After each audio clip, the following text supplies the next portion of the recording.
Good afternoon, everyone. Good afternoon. Welcome so much to the DHL Library. Thank you for coming to this program today. This program is part of our Amazing Alumni series, and this is an ongoing series that we have where we invite people back to campus who have gone on to do remarkable, interesting, life-changing, innovative things and ask them to talk about what they've done after leaving NC State. So I think we have got an excellent example of that today. Our speaker, Wilson White, joins an illustrious group of amazing alumni, including former Lieutenant Governor Bob Jordan, Paralympic athlete Brian Frazier, and founder and chairman of the board of Mulkey Engineers, Barbara Mulkey, among other amazing alumni who have come to speak to us. And we are so excited to have Wilson White here today. Our friends at the library, Will Quick, who recommended Wilson to come talk to us, he sends his regrets for not being here. The weather last week pushed everything that he was supposed to do last week onto today and tomorrow, so he really is sad that he can't be here. But he suggested Wilson to come to be a person to speak in our Amazing Alumni series. Not only does he admire Wilson for his accomplishments, but as he said, Wilson, and this is his quote, embodies some of the unique things you can do with an engineering degree from State. So we could not be more pleased to have him here today, and I want to tell you a little bit about him. He is a public policy and government relations senior counsel at Google Inc. in Mountain View, California, where he manages public policy outreach and advises on global policy implications for Google's Android business. Before joining the public policy team, he was a patent litigation attorney at Google. Prior to joining Google, he was an associate at the law firm of Kilpatrick, Townsend & Stockton LLP in Atlanta, which is one of the town's very prestigious law firms. And before that, a law clerk to the Honorable Alexander Williams Jr. on the U.S. District for the District of Maryland. He has had an amazing career path, so he'll tell you a little bit more about that this afternoon. He currently serves on the board chair for Pathways Community Network, which is a nonprofit organization that develops and implements an on-demand community information sharing system that connects more than 400 public and private human service organizations across 7 states. He previously served as vice chair of the Board of Partnership Against Domestic Violence, the largest nonprofit domestic violence agency in Georgia. He earned his Bachelor of Science degree, summa cum laude, in computer engineering from NC State, where he was a Park Scholar. And he earned his Juris Doctor degree with honors from the University of North Carolina at Chapel Hill School of Law, where he served on the editorial board of the North Carolina Law Review and as the president of the Black Law Students Association. In 2012, he received the Outstanding Recent Graduate Award from the UNC School of Law. Please help me welcome Wilson White.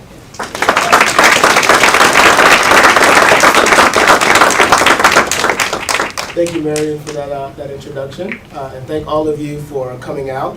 I was seriously hoping that the rain would dampen attendance, but we have a full crowd here, so I'll try to be useful for you during the time that we have together. Before we get started and jumping into talking about the things that I've done since leaving NC State, I wanted to thank a couple of people who are in the room who, during my time here at NC State, were strong supporters of me and my career. And since I've left NC State, and that's Tony Thorpe and Dr. Tracy Ray. I want to personally thank them for always being I hope I don't embarrass you. So what I thought I would do to make our time most useful is spend a few minutes just talking about what I've done since leaving NC State, and then talk a little bit about what I'm doing at Google now. And then just take questions from you so that we can make the best use of the time that we have today. Does that sound okay? And Marion has agreed to give me a heads up at the 30-minute mark? Okay. Thank you. So as Marion said, I was a computer engineering student here at NC State. And as I look back at my time at NC State, there were 2 points during the time I was here at NC State that really, I think, impacted the rest of my career. And I wanted to just highlight those up front. The first one was the summer after my freshman year. I had the great opportunity to do a research project with the graduate school here. I think it was GRE Graduate Research Explorer Program back then. And freshmen, or people who had just finished their first year of college, usually didn't qualify for that. But people like Dr. Tracy Ray really advocated for me to get this research opportunity. And what that really did for me was solidify my quest and desire for learning. And that one thing, as you go through your career here at NC State, the desire to learn and learn new things and challenge yourself and go beyond kind of what's expected for you at the level that you're at really played a role in my career later on. The second point during my time at NC State was the summer before my senior year. At that time, I was interning that summer at IBM, and my manager at IBM told me that I should find a mentor. I was going to graduate next year, I was going to be an engineer at IBM doing software development, and if I'm going to be successful, I need to have a mentor. So she introduced me to this guy who was an intellectual property lawyer at IBM. She thought it would be great for me to meet him. So I had lunch with him, and it was a fascinating lunch because what I learned from that experience was here was a guy who was also an engineer, but after being an engineer for a while, he decided to completely change course, go to law school, and have a totally different career. It was fascinating to me because at the time, working at IBM as a software developer, being in your cubicle for 15 hours writing code is not the most exciting thing. Let's put it out there. But if I could have the opportunity to still be an engineer, still be really deeply involved with technology, and have the ability to kind of make a difference in people's lives, maybe that's a combination of things that would be exciting to me. That changed my life because I came back to NC State in the fall of that next year, applied to law school. Since then, I went over to the law school down the street. Marion mentioned the name of the school. I'm not going to mention the name of it. And had a great time during law school. Now, one of the things that I really liked about law school is the fact that it's a very multidisciplinary program. You have people like me who came to law school as an engineer. You have people who are from liberal arts backgrounds. You have all of these people they're coming to this program from different perspectives, the way they see the world, the way they solve problems. And the goal of law school, particularly in that first year of law school, is to take all of this kind of diverse way of approaching the world, deconstructing that, and then teaching you how to think like a lawyer, essentially giving you a new way of approaching problem solving. And I thought that was very fascinating for me. After law school, I got the great opportunity to clerk for a federal judge. Clerking sounds like why would you have like an administrative post? It sounds administrative, but it couldn't be further from that. When someone says that they're a clerk or a law clerk for a federal judge, what that really is that's the person who is behind the scenes reading all of the legal briefs that the lawyers are submitting. They're doing the legal research, they're analyzing all of the legal arguments, and making recommendations to the judge on how he or she should rule on the legal issues that's being presented to the judge. And oftentimes, that person is also drafting the opinion that the judge puts out. So when you see the Supreme Court hearing this big case and the Supreme Court gives its opinion, it's typically the law clerks who are behind the scenes doing the research, coming up with what the analysis should be, and making recommendations to the judge or justice on how the case should come out. So I did that for a year. And during the time that I was a law clerk, the judge who I clerked for, who is a big mentor of mine even to this day, he's retired from the bench, but we still talk weekly. He periodically would pass opportunities over to me that I should check out. I ignored all of them because at the time that I was clerking for a judge, I had already secured a job at the law firm in Atlanta. And I was looking forward to actually having a job where I made money and not being in kind of government service with the judge. But those opportunities really, I think for me, solidified how he was investing in my career, how he was thinking about things that I should be thinking about further along in my career. So one of the themes that you can tell already is this theme of mentorship, having someone who's thinking about your career, who's willing to invest in your career, and who's willing to take the time to help you chart your own path. So I ignored all of the judges' kind of overtures for opportunities for me.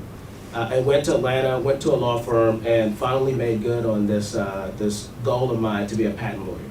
So I was at the law firm in Atlanta doing patent litigation, which is essentially you're in court on behalf of your clients when they've been sued or want to sue someone on patent infringement, helping them protect their intellectual property rights. As I was doing that at the law firm, I really got involved with it. I loved it. I found my calling. I was a lawyer. I was doing technology litigation. I was doing exactly what I thought I was supposed to be doing. I got very involved with the local bar association, with nonprofits in the Atlanta community. I was doing very, very well at the firm. And then one day, I remembered one of these opportunities that the judge had presented to me. and that was this thing called the White House Fellowship. Have you guys heard of the White House Fellowship?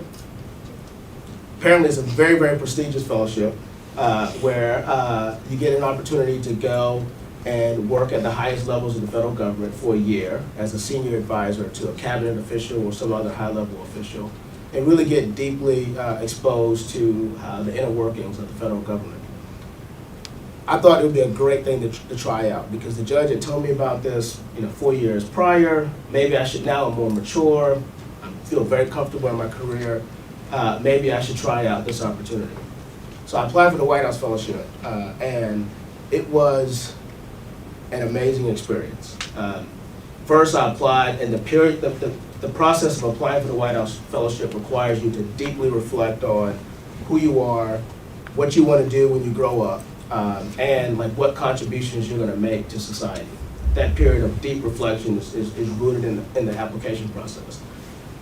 So I got the news that I was a regional finalist for this, which is like, wow, I have an opportunity to become a White House Fellow. Made it to the next round as a national finalist for the White House Fellowship. And this was really a big deal because 1 week of interviews separated me from getting an appointment by the President of the United States to be a White House Fellow. It's a big deal. So I go to DC for a week and I'm interviewing with some really, really big, famous people like Senator Sarbanes and General Wesley Clark and a lot of the guys who the President has appointed to be on this commission to decide who gets this fellowship. It's a great experience, great interview experience. But if you remember the introduction that Marion gave, nothing in that introduction said I was a White House Fellow. I didn't get it.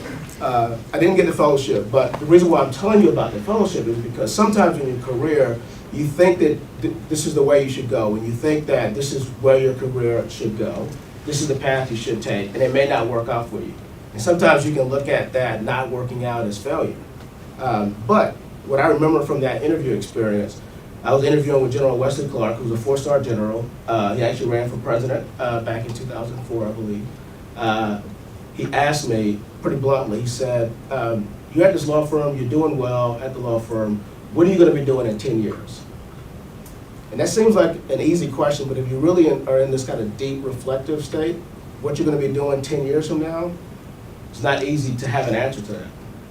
But when a 4-star general is looking at you and asking a question, you got to come up with an answer. You just have to answer it. And what I said to him in response to that question was, 10 years from now, I can see myself at a large technology company doing public policy and bridging the gap between innovation and public policy, helping the company do good through innovation. I was at a law firm at the time, being a patent lawyer at the time, not really thinking that was even a possibility. But a year later, after that interview process, I got a random email from a recruiter at Google, which I promptly ignored because I thought it was a headhunter who's trying to recruit me away from a job that I was doing very well at. 2 weeks later, I got an email from a different recruiter at Google. And it just so happened that that day was a very bad day at work. It's a lot of pressure happening when you're at a big law firm. You're under a lot of pressure, long hours, and it was a bad day for the firm, but a great day for me because I entertained the email from Google. They were looking for patent litigators to come in-house and help run their in-house patent litigation program. So I put my name in the hat for that. Google is notorious for a very, very difficult interview process to get a job at Google. I was blessed to be able to go through that process successfully and to land a job at Google. So my initial job at Google was being a patent litigator. I was in-house working with outside lawyers like I used to be when I was at the law firm and helping Google defend itself in court against claims of patent infringement. That's what I was doing. And then about 18 months into doing patent litigation for Google, Google got to a place where they felt comfortable publicly announcing this new project that they had called Google Glass. Have any of you heard of Google Glass? Everybody's shaking their head. Google Glass came out and it was literally in the news every day, everywhere, around the world, Google Glass. Every day there was a new report about something dealing with Google Glass. So it was a very exciting project, but what Google didn't get is whenever you're introducing such transformational technology kind of into the world, there are going to be public policy implications to that. And so immediately after putting this project out, we started getting letters from senators and regulators, around the world, expressing their concerns about some of the public policy issues around this new technology. And so Google was forced to create a position for someone to come in and deal with the public policy implications of this new project. I saw the new role, I thought it was fascinating, it was something new for me to learn. I had no public policy background, except for the experience I had interviewing for the White House Fellowship and preparing for those interviews. So I thought I had enough to at least put my name in the hat and go through the interview process. And was fortunate to get it. I got a job as the public policy manager for the Google Glass team. And in that role, I traveled all over the world, all over the US, fighting these public policy concerns of a new technology, which is exactly what I said to General Clark a year earlier, that that's what I would be doing in 10 years, being that person at a big technology company, helping bridge the gap between innovation and public policy issues. So it didn't take 10 years to get to that point. And although I didn't get the White House Fellowship, I got a great value in going through that process and thinking about some of the things that I want to do with my career. So in terms of the Google Glass story, I brought a video just so, for those of you who've heard of Google Glass, I wanted to show this video to show why we thought Google Glass had promise and why we thought it was a good project to try to fight for.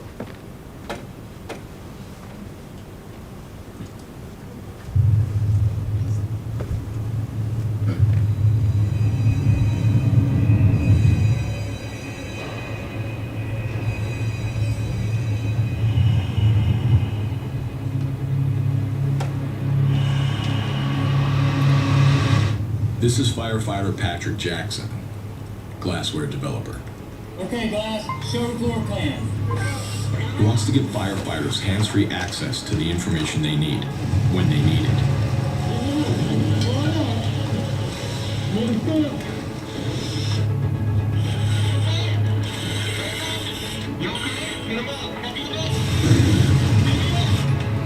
So one day, firefighters everywhere can work faster, safer, smarter. Okay, Glass, show extraction diagram, 2001 Ford Expedition. Cut right here. Because every moment on the front lines is a chance to keep pushing what glass can do. Okay, Glass, find the hydrant. 200 feet north.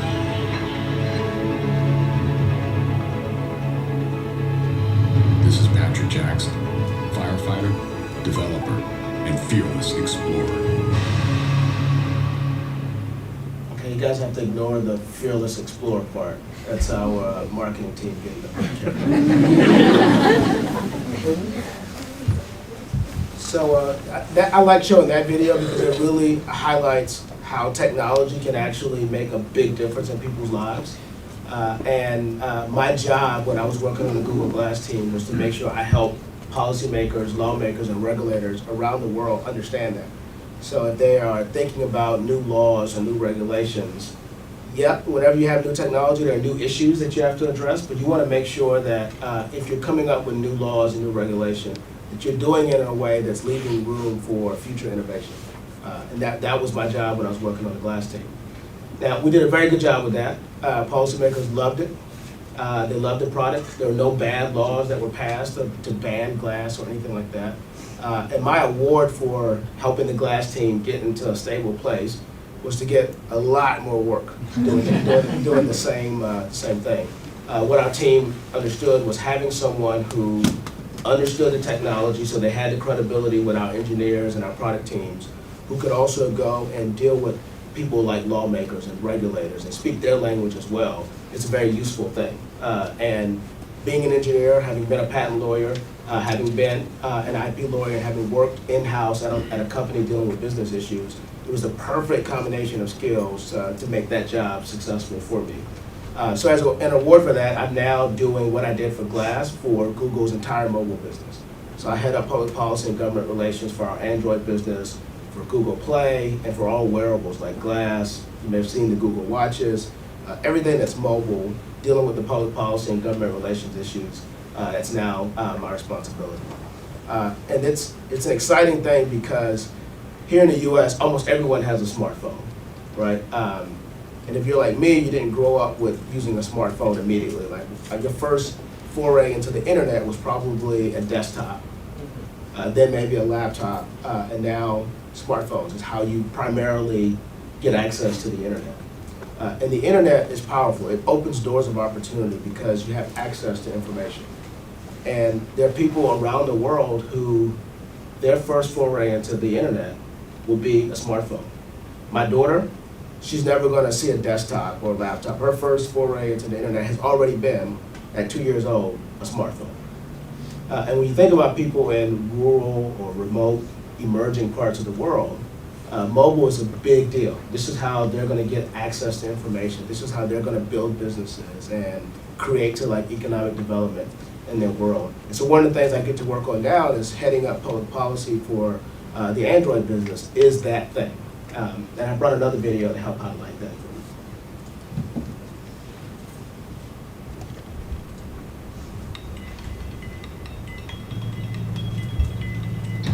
One will change the way we think. One will start a movement. Another one, it creates. One will inspire another, which will inspire another, which will inspire them all. One will deliver a speech that unites our country. Another will bring a family together. One will shoot a video that millions will see. While one will send the most beautiful love letter ever written. One will make us laugh. One will make us cry. One will make us believe in the potential of everyone.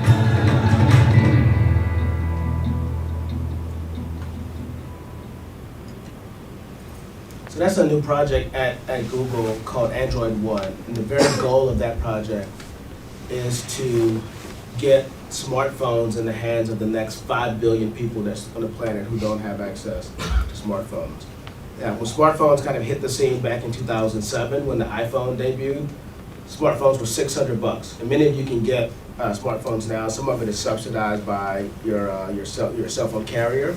But phones are expensive. They're like $600-700 for a smartphone. And part of this project with Android One is to get a high-powered smartphone with a lot of the features and capabilities that we come to expect with a smartphone for under $100, so that people in rural and remote parts of the world can have the same access to information that we take for granted here in the U.S. So that's what I'm excited about, what I'm doing now.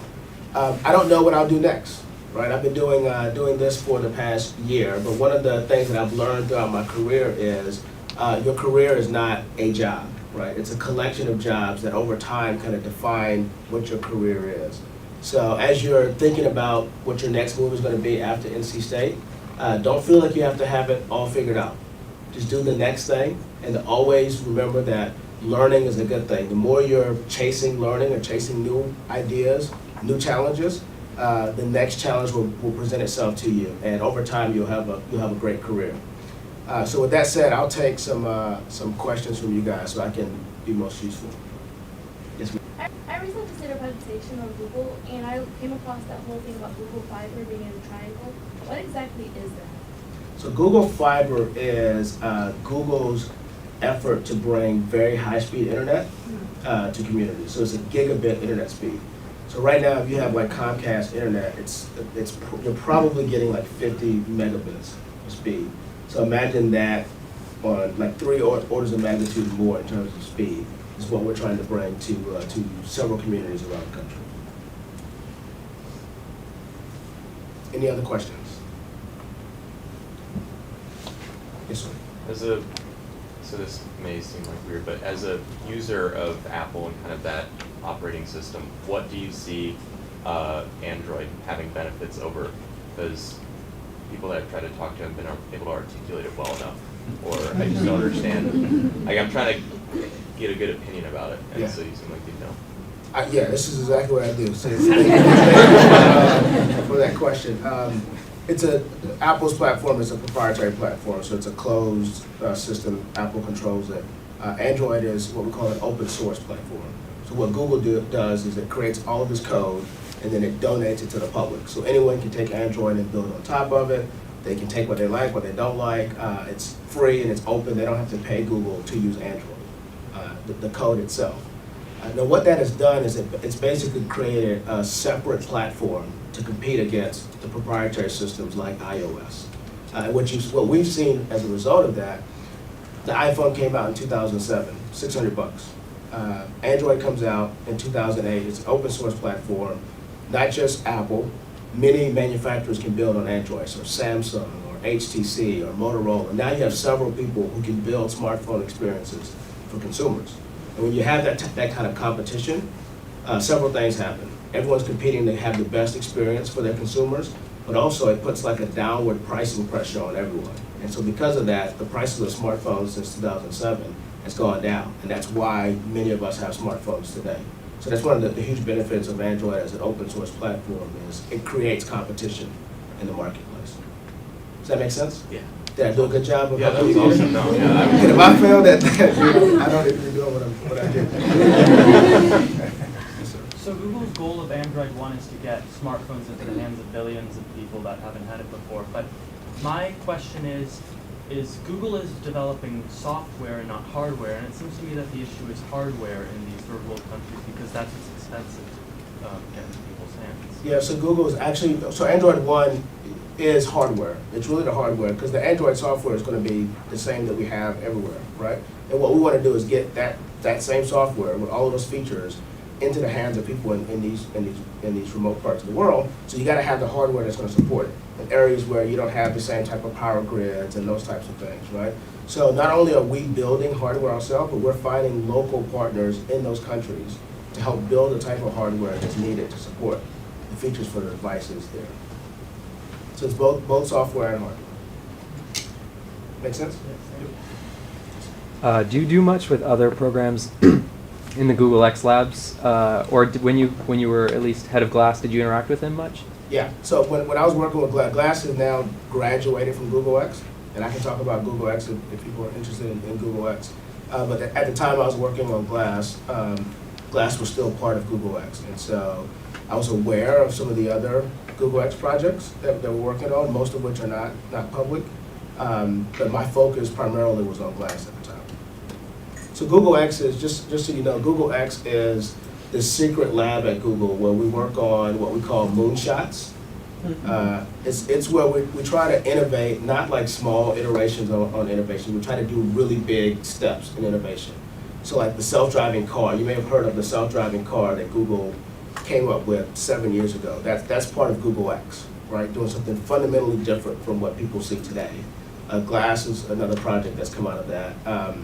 A most recent one is a project we call Project Loon, and that's essentially weather balloons floating in the stratosphere and projecting internet connectivity down to remote parts of the world. Unfortunately, we're only doing it in places like Australia and like sub-Saharan Africa when there's places in South Carolina where I grew up that we need to have of internet services. So yeah, those are some of the projects that are coming out of Google X. Yes, sir. Wilson, you made mention of having a mentor, and this is something I've heard in my career. So what are some characteristics you look for in having a good mentor and somebody who's going to benefit you? It's a very good question. Did you guys hear that?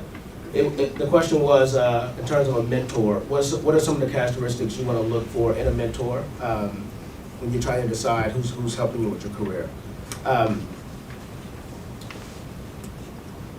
Some of my best mentors in my career have been people who I've never asked to be my mentor, right? Like they've just taken an interest, a personal interest in my career, have supported my career. And you should just keep your eyes out for those people. Those are people who, like my judge, who are throwing opportunities to you that you should consider. Or people like Dr. Ray, who every time you have an event, she's there and on the front row. Those are people who are actively taking an interest in your career. And that would be the first characteristic that I would look for in mentors. Who actually cares about my career and is willing to invest in it? And the other one is, can this person mentor you? Can they make time for you? Can they allow you to bounce questions off of them? Can they make a phone call for you if you get stuck at a point in your career to help you get past that point? But in terms of the mentor-mentee relationship, once you find someone that is a potential mentor, the responsibility really is on you to make sure you nurture that relationship, that you use that person as a resource for you. Otherwise, it's kind of a wasted resource if you don't take advantage of it. Yes, ma'am. Some of us may be considering going to law school, and sometimes we're conflicted as to whether to go immediately into law school or to like put it off after like job experiences. And so I wanted to know your perspective on that since you were into law school. Yeah, whether to go straight into law school or work and then go to law school. Law school is really, really, really hard. And the first year of law school is even harder than that. So it's a personal decision. I do think if you are a graduating senior and you feel like you're ready to go into another rigorous academic environment, then you might be ready to go to law school. If that's not the case and you want to spend some time deciding whether law school really is for you or to see what's in the industry and kind of what you may be interested in doing with your career, taking a few years off to work, that's not going to hurt you if you ultimately decide you want to go to law school and to be a lawyer. Or grad school or whatever you want to do. This is not limited to law school. I think the same would apply for other graduate type programs. Sir. What kind of legal issues have you faced when working with Google Glass when it comes to issues like privacy? And I mean, I know that it's not really progressing, I think, at the pace at which Google wanted it to progress maybe. So where do you see this kind of technology going in the future? All right, so the question was legal issues around Google Glass and where do we see that type of project going forward? A lot, right? So you have now a supercomputer that people are wearing on their face like glasses, right? Like that's some weird stuff. And it's going to raise issues around privacy, right? Like there may be people who think that this thing that has a camera on it, that it's always on, it's always recording them. So it creates some very serious privacy issues. So that's a big one which you noted. It also creates safety issues. Can you imagine driving a car and you have this thing now where you have a display that people can be interacting with when they're behind the wheel? So highway safety is another kind of big issue. It's come up when you look at technology like this. You probably have heard about some issues around having a cell phone like on your head for long periods of time. Imagine if that's just sitting on your face, like glasses, right? A supercomputer with radiation and those types of issues. So that's just like a kind of a quick list of like some type of the legal and policy issues that we have to wrestle with the technology. One of the things that Google did very well with Google Glass, and we may use that as a model for other projects going forward, is Glass was in a very much beta form. Very early stage development. Most companies, what they do is they get all the engineers together and they build a project and they wait until they think it's in its best form and then they put it out to the market. That's not what we did with Glass. So it was very much an early program, and we called it the Explorer program, where we gave only limited number of devices out to really see how is the public going to react to this, what do people like, what they don't like, what we can improve. And then we're taking down that feedback back to build what the next iteration of Glass will look like. So we're actually, I know I've seen some of the media reports around like Glass not being as successful as Google thought. A lot of people kind of speculate on what they think Google thinks. No one would have thought that Google would build a computer that you wear on your face. But what we're doing now, the process we're in now with Glass is taking all that feedback we got from the 2-year kind of public beta program and really narrowing down what the next version of Glass will look like. It's going to be pretty exciting. Yes, sir. I mean, this is the kind of person I really seriously thought about in 10 years from now kind of thing. I don't know, 10 years, but I probably about or something like that. But like, where do you see yourself now in 10 years? Has it changed? Do you think It's so much easier to answer that question when you're not a 4-star general asking that. 10 years from now, who knows? I don't know. What I think I want to be doing 10 years from now is being in a position where I am impacting like larger policy issues, like on a global scale, right? I feel like working at a company like Google gives you a good platform for that because you're seeing global issues. And so that's one of the things I'd want to be doing in the future. I hesitate to say 10 years from now because it could be next year. The same way this role came up shortly after predicting what I would be doing 10 years from now. But that's definitely where I see myself, as being in a place where I'm making kind of a global impact on like huge policy issues. Yes, sir. I can see a lot of public policy work being reactive in some way. There's a law that Google feels is going to be bad for their business, and they want to try to head that off in some way. But I also imagine that there's some of the work that's proactive, where you're trying to promote particular legislation that would be favorable to the technologies that you're looking to develop. Can you talk a little bit about kind of the job mix that you have in those two areas, and what kind of work you do that's on the proactive end of that? Yeah, so on the reactive side of that, we can use the Google Glass kind of driving example. So when Google Glass came out, there were multiple states who had introduced legislative proposals that would ban the wearing of a head-mounted display. It was a complete reaction to Google Glass being out kind of in the marketplace. And that's bad legislation because head-mounted display is a heads-up display. Fighter pilots use it a lot because it reduces distraction hugely, right? Because your head is up as you're interacting with the display. So getting lawmakers to see that just banning all head-mounted displays is kind of an overcorrection for what they see maybe potential problems. That's kind of like the type of thing from a reactive standpoint. And so far, knock on wood, we've been successful at keeping any of those laws from being passed. On the proactive side, if you look at things like Android, which has, globally, so in the US, Apple is kind of really leading the charge in the smartphone market. Globally, Android is really leading the charge in the smartphone market. There's some parts of the world where Android has 98% of the market, right? And whenever you have that type of big percentage of the market, you can come under a lot of scrutiny around making sure that other competitors have a chance to compete fairly in the marketplace. And so one of the things that I'm doing now pretty aggressively and proactively is really showing how, although Android has a big share of the market, we're actively taking measures to make sure that people are able to compete in the market. It's an open source platform that allows everyone to get a chance to play in the market. They can build their own experiences. They're not just tied down to one way of using Android. So that's an example of how we are proactively getting ahead of potential public policy issues. Thank you. Yep. Yes, sir. So you've done a great job of sort of marrying different cultures throughout your career. I'm the engineer in the legal environment, or I'm the lawyer at the software company. But sometimes that marriage involves kind of bridging two very different cultures. I'm curious how you've dealt with negotiating. I come from an engineering culture, and now this is the way lawyers work. Or I come from a big law firm. How is Google's culture different? How you've sort of squared that circle? Yeah. Some of it is problem solving, right? Because that's a problem, and you have to kind of figure out how to solve that problem. One of the great things about having an NC State engineering degree is that you know how to solve difficult problems. One of the ways I've tried to approach it is to not come into a new environment assuming that you have it all figured out. Because if it's a new environment, you don't have it all figured out. And so a healthy dose of humility whenever you're going into a new environment is critical to that.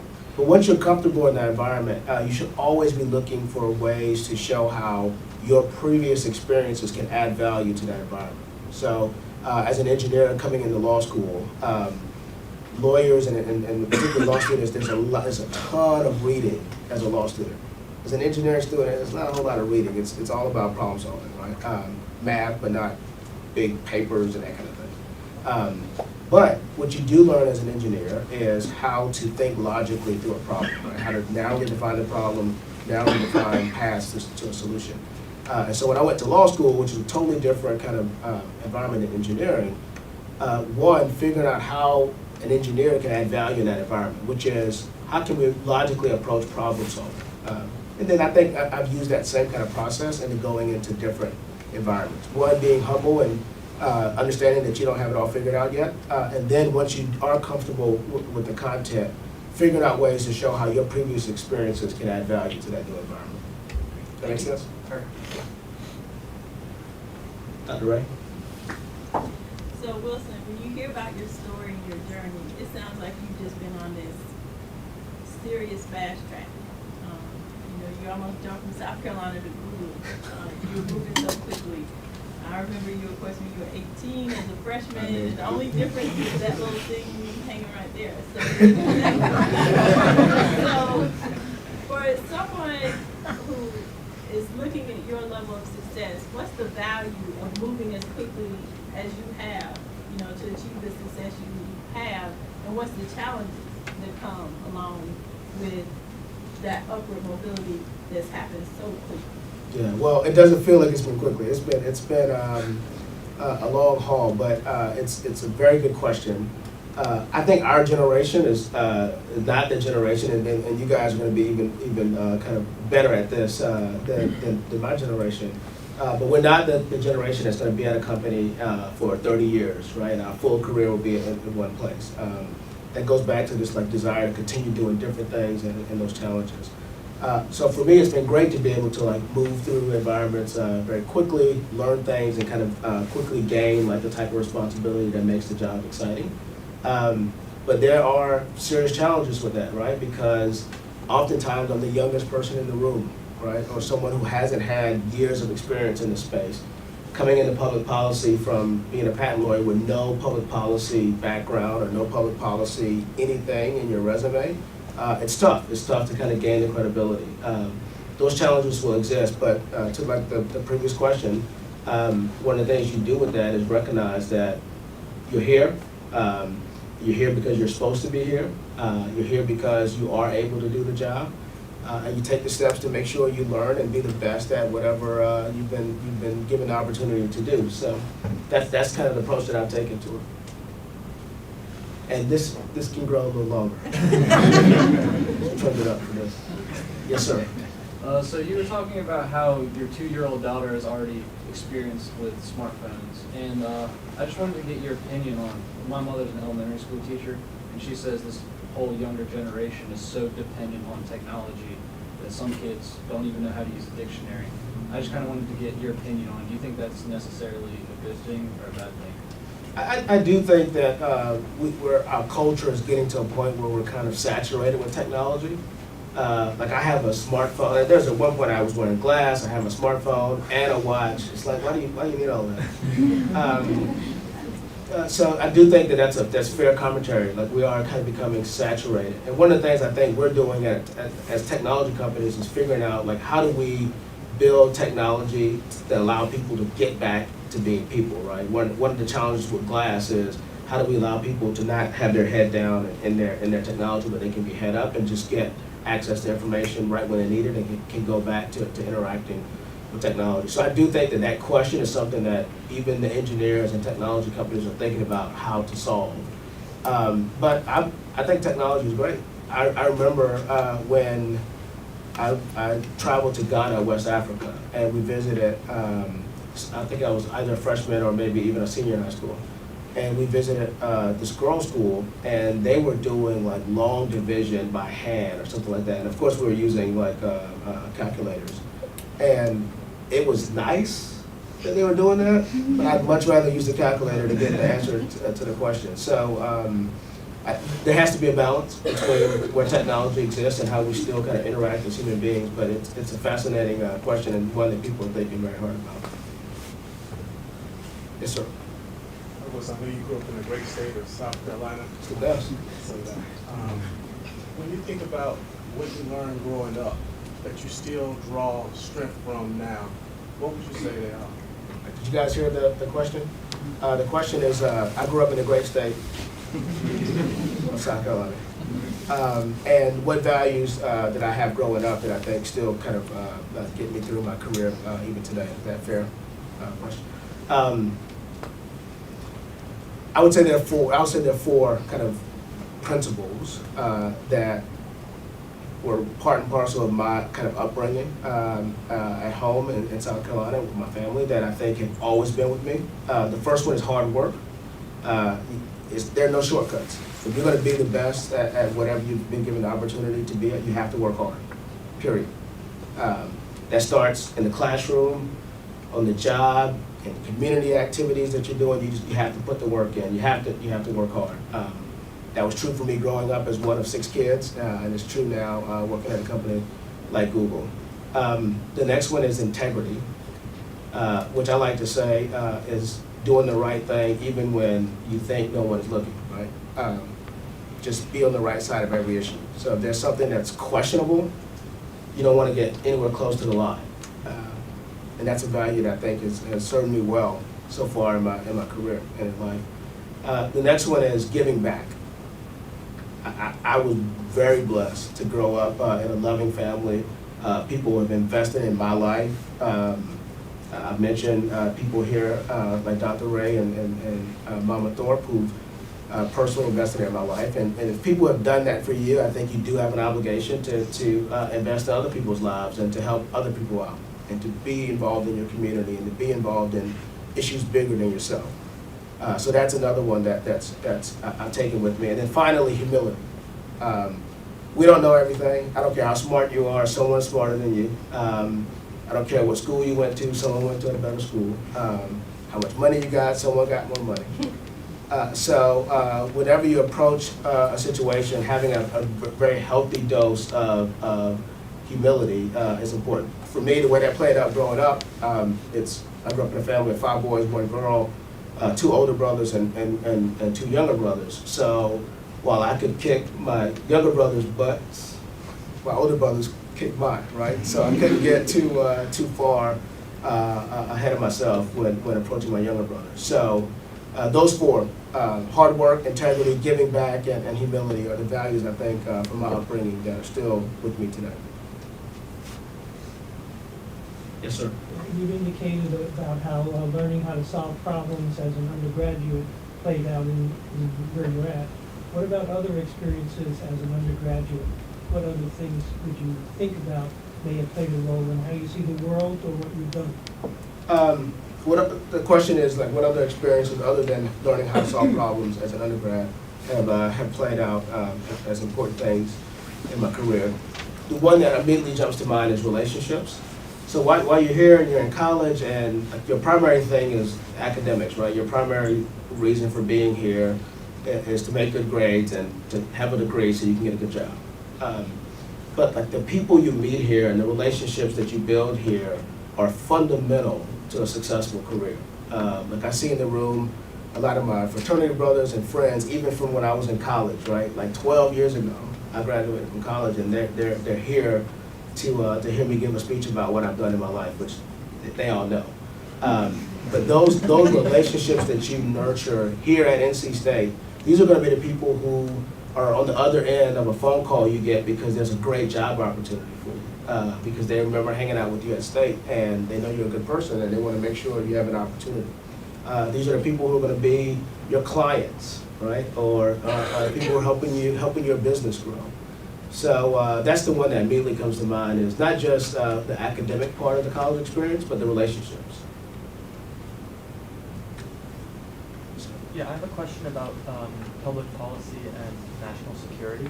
So just for the sake of discussion, how would you frame the policy? How are you framing policy when Android phones and the Google networks could be used to foster terrorist events or unsafe events? Yeah, the question is around national security and public policy positions around, for example, terrorist groups using the Android networks for bad things. For me, this is an easy one because bad people are going to do bad things, right? And if you build a policy that's overly weighted towards kind of correcting bad people, you're going to miss huge opportunities because bad people are always going to do bad things. And so as long as we build the security with Android or whatever product that you have in a way that best protects people who are intending to use this the way it's intended to use, I think you're doing the right thing. You can easily imagine a world where you're trying to make sure that no one does anything bad with this, but you usually miss out on a lot of innovation and a lot of opportunities for the mass majority of people who are actually going to do the right thing. A follow-up question? Yeah. So how do you deal with the government when the government wants information that Google has? Yeah, so that something blew up with the Snowden revelations that the NSA was like secretly trying to tap a lot of the internet companies' servers, which it was a bad thing. We spoke out pretty strongly against that. But we're a corporation that, exists in the U.S., and so if the government has a legitimate request for information, and they go through the proper channels, they go to a judge who has jurisdiction over the issue, and they get a subpoena, and they present that to us, then we'll comply with, court orders. But we're not an arm of the government, and if the government wants something, they automatically get it. They'll have to go through the proper legal channels. So you touched on this briefly earlier, but you're saying that your career is defined not by just one job you spent for 30 years, but multiple jobs that well define you. From your opinion, how would you view the other side, though, for people who believe in that kind of stability of having one job for 30 years because they're comfortable with what they're doing and they feel like they're exploring the depths and nuances in that job? That's exactly right. Like if you have a job and you're there for 30 years, you may be doing multiple things at that job. The point I was making is that it's not, don't look at when you're trying to figure out what you're going to do for your career, don't look at it as this first decision that you're making out of college has to define what you're going to be, right? Even when I went to Google as a patent litigator. I'm still at Google, but I'm doing nothing close to patent litigation right now. So you can still be at the same company and still doing different things and learning different things. And the sum of all of that over time will be what your career is, not an individual job that you have at any given time. So. All right, one more question. This isn't as, I guess, heavy as others that have been asked, but whenever you were a student at NC State during your undergrad career, what type of extracurricular things were you involved with on campus? What did you kind of do to aside from academics in your undergrad career? Okay.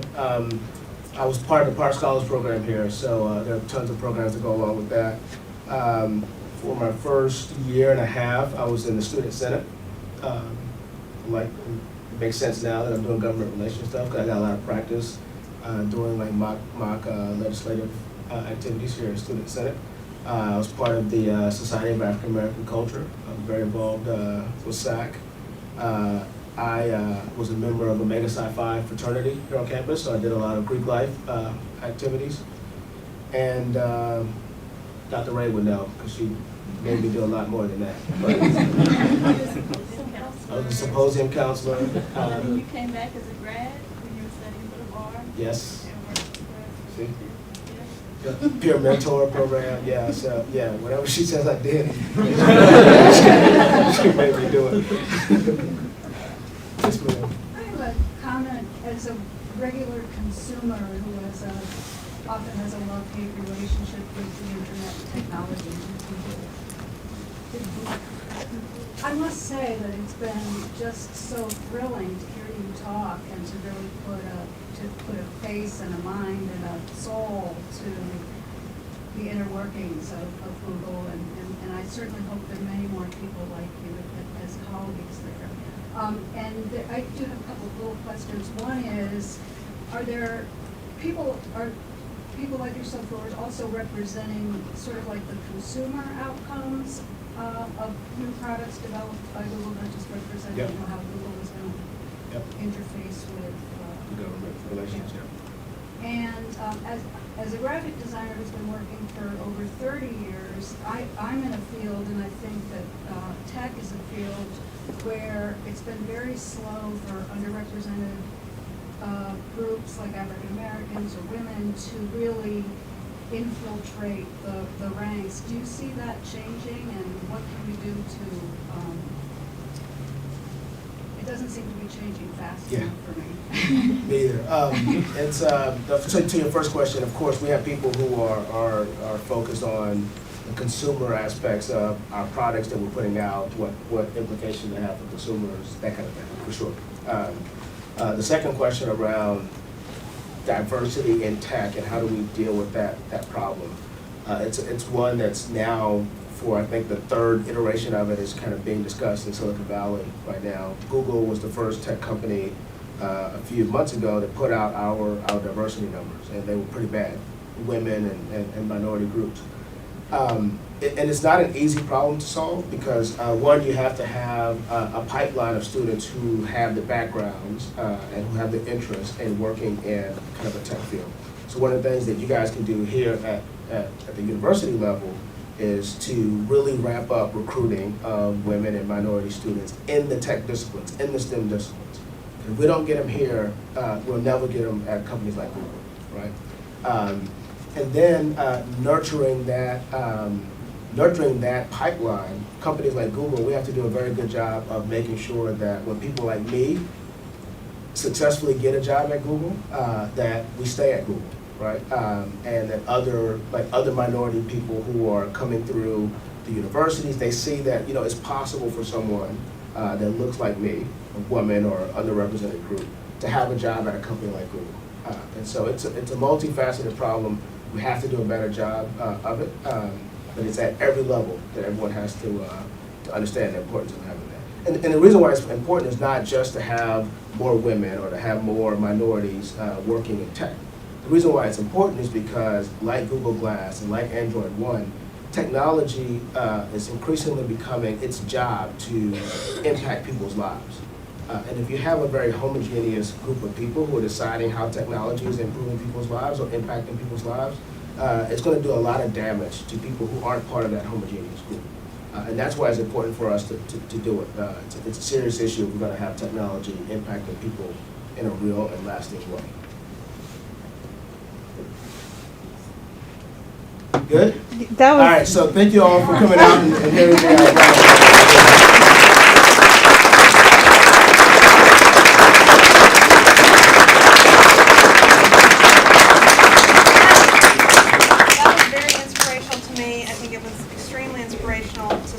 I'm so glad to see students here, and it's wonderful that people from your past have come as well. So we have a little thank you for you. We have the poster that publicized your talk, framed for you, so you can take this back and hang it in your office or wherever you would like to. And thank you so much for being part of this amazing alumni series. You're very amazing. Thank you so much.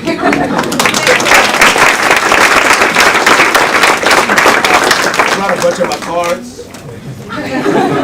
So if I know it's very risky to give students your contact information, particularly when students are thinking about jobs and career opportunities, but I'm happy to do that. People have invested in my life, so if you want to get my contact information, please stop up, grab one of my cards. If you ever have a question or want to just bounce something off of me, feel free to call or send me an email. Thank you.